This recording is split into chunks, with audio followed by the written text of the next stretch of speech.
ओंकाळेश्वरी नमो भगवती. आजकाल स्वयंघोषित गुरु बोलत आहेत की मी काळूबाईचा सेवक आहे. हो, तुम्ही काळूबाईचे सेवक.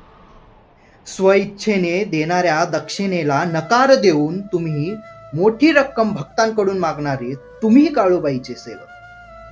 आईने दिलेल्या वाणी शक्तीचा उपयोग करून पहिलेच त्रासलेल्या तिच्या भक्ताला लुबाडणारे तुम्ही सेवक. मंदिराच्या पायऱ्या झाडून कर्मचाऱ्याचे हात सुन्न पडले कॅमेरेसाठी 2 मिनिट झाडू हातात धरणारे तुम्ही सेवक. यावर चैतन्य म्हणे, काळूबाई ती परमेश्वरी परमशक्ती, थकवा आहे का रे तिला? परमशक्ती परमेश्वरीची अशी कोणती सेवा आपण करू शकेल एवढा सामर्थ्यवान समजलाच का स्वतःला?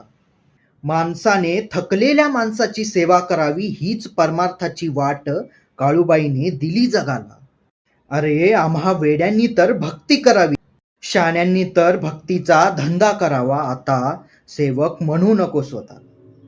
खोट नाट बोलून घेऊ नको लोकांची हाय, अशानं तुला पावायची नाही.